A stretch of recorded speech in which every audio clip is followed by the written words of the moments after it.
और चलिए प्रधानमंत्री नरेंद्र मोदी संबोधित करें, सीधे आपको ले चलते हैं।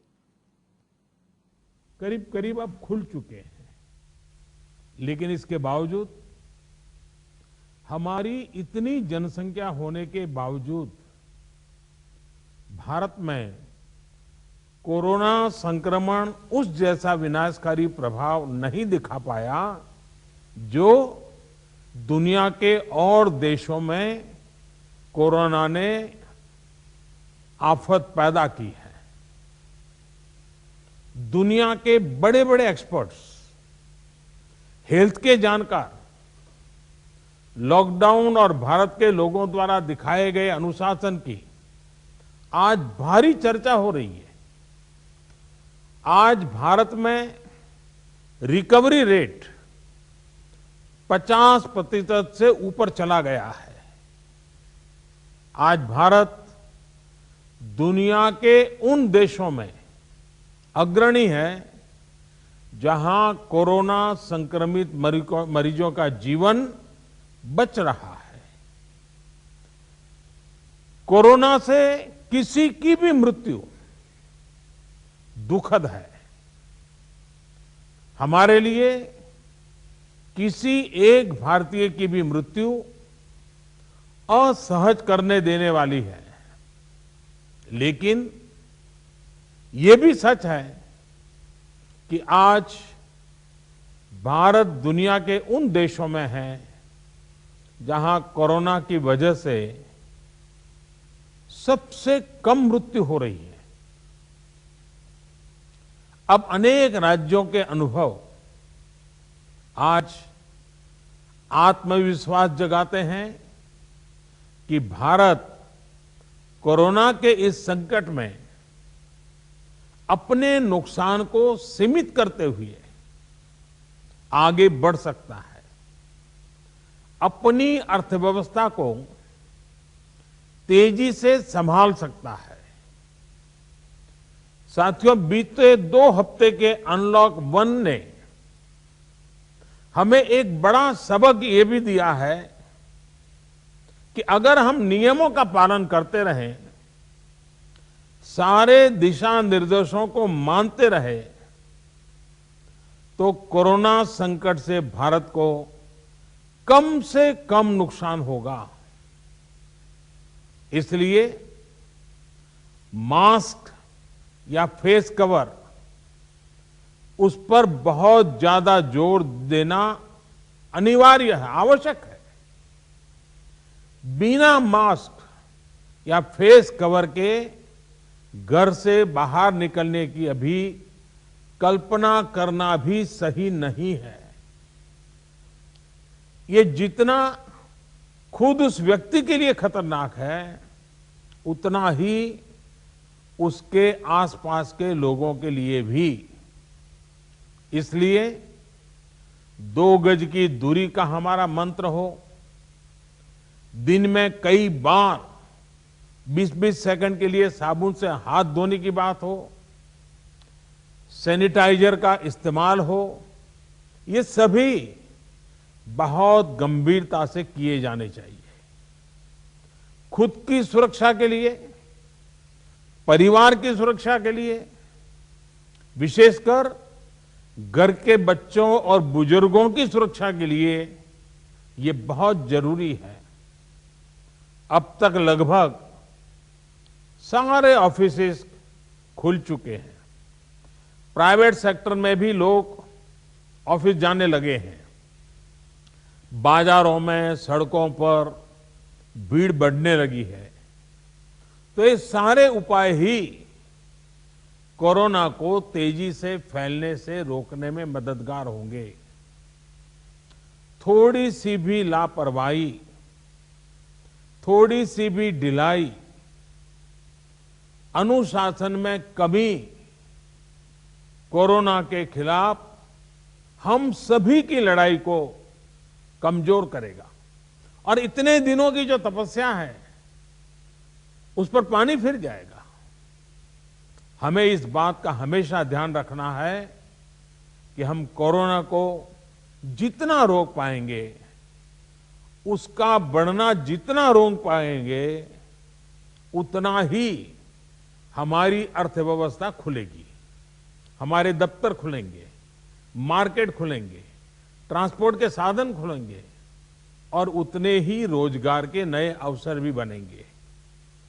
साथियों, आने वाले दिनों में अलग अलग राज्यों में इकोनॉमिक एक्टिविटी का जिस तरह विस्तार होगा, उससे मिले अनुभव दूसरे राज्यों को भी बहुत लाभ पहुंचाएंगे।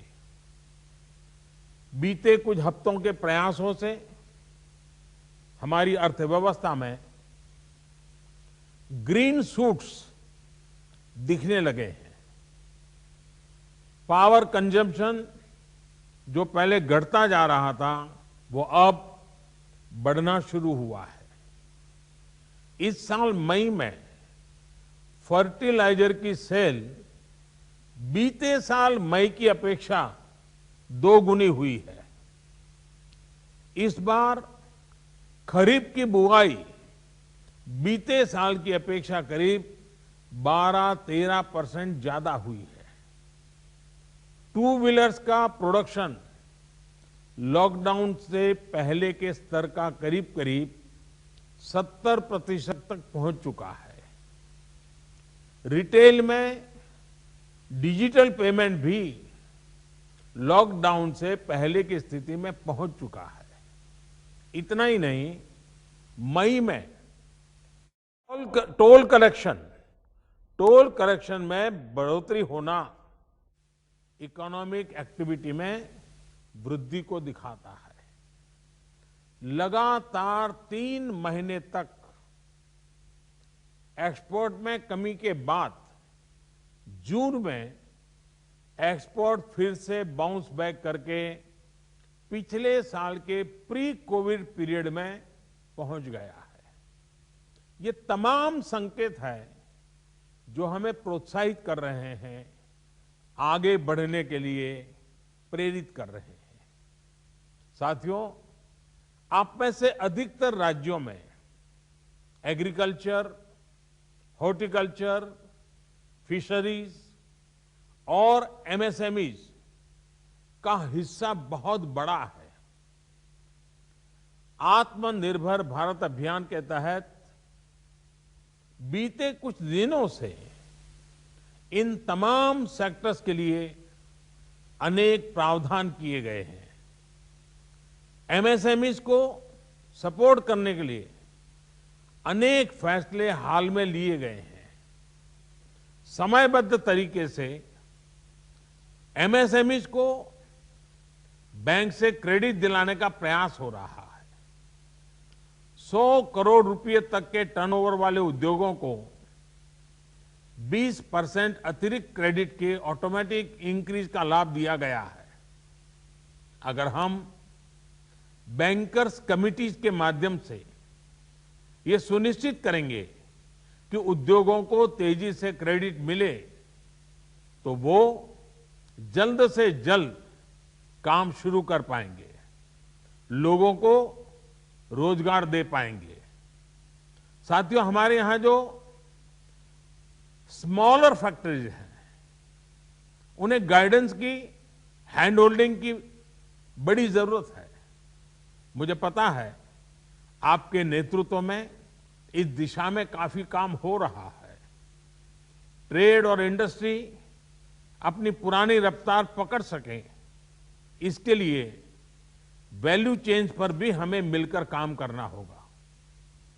राज्यों में जहां कहीं भी स्पेसिफिक इकोनॉमिक एक्टिविटी पॉइंट्स हैं, वहां 24 घंटे काम हो, सामानों की लोडिंग अनलोडिंग तेजी से हो, एक शहर से दूसरे शहर तक सामान जाने में स्थानीय स्तर पर किसी तरह की दिक्कत ना हो, तो इकोनॉमिक एक्टिविटी और तेजी से बढ़ेगी।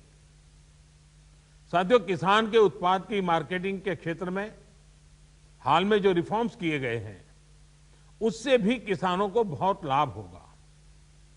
इससे किसानों को अपनी उपज बेचने के लिए नए विकल्प उपलब्ध होंगे, उनकी आय बढ़ेगी और खराब मौसम के कारण, स्टोरेज के अभाव के कारण उनको जो नुकसान होता था उसे भी हम कम कर पाएंगे। जब किसान की आय बढ़ेगी तो निश्चित रूप से डिमांड भी बढ़ेगी और राज्य की अर्थव्यवस्था की गति भी बढ़ेगी। विशेष तौर पर नॉर्थ ईस्ट और हमारे आदिवासी इलाकों में फार्मिंग और हॉर्टिकल्चर, इसके लिए अनेक अवसर बनने वाले हैं। ऑर्गेनिक प्रोडक्ट्स हो, बांबू प्रोडक्ट्स हो, दूसरे ट्राइबल प्रोडक्ट्स हो, उनके लिए नए मार्केट का द्वार खुलने वाला है। लोकल प्रोडक्ट के लिए जिस क्लस्टर बेस्ड रणनीति की घोषणा की गई है, उसका भी लाभ हर राज्य को होगा। इसके लिए जरूरी है कि हम हर ब्लॉक, हर जिले में ऐसे प्रोडक्ट्स की पहचान करें जिनकी प्रोसेसिंग या मार्केटिंग करके एक बेहतर प्रोडक्ट हम देश और दुनिया के बाजार में उतार सकते हैं। साथियों, बीते दिनों आत्मनिर्भर भारत अभियान के तहत जितनी भी घोषणाएं की गई हैं, वो एक निश्चित समय सीमा के भीतर जमीन पर उतरे, इसके लिए हमें एकजुट होकर काम करना है। इस पृष्ठभूमि में कोरोना से लड़ाई और इकोनॉमिक एक्टिविटी से जुड़े आपके जो सुझाव हैं, जो तैयारियां हैं, वो जानने के लिए मैं बहुत उत्सुक हूं और मुझे पक्का विश्वास है कि अनुभव के आधार पर आपकी जो बातें आएगी वो आने वाले रणनीति बनाने में बहुत काम आएगी। मैं गृह मंत्री जी से आग्रह करता हूं कि वे आगे की चर्चा का संचालन करें।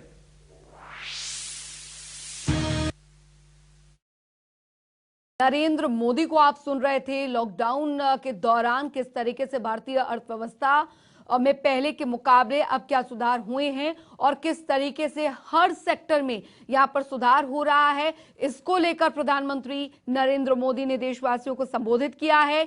तो कोरोना से रिकवरी रेट में तेजी आई है। अन्य देशों के मुकाबले भारत में वैसी स्थिति नहीं बनने दी गई है जैसे कि अन्य देशों में, खासकर विकासशील देशों में, विकसित देशों में बनी हुई है। भारत में सबसे कम मौतें हुई हैं। प्रधानमंत्री नरेंद्र मोदी का संबोधन आप सुन रहे थे। फिलहाल आपको बता दें कि अपने संबोधन में कई महत्वपूर्ण बातें उन्होंने कही है और थोड़ी सी लापरवाही पड़ेगी भारी, और ऐसे में अगर हालातों को सुधारना है तो देशवासियों से उन्होंने ये भी अपील की है कि अगर आपको व्यवस्थाओं को सुधारना है, स्थिति को सुधारना, तो आपको मास्क लगाना पड़ेगा। ये बेहद आवश्यक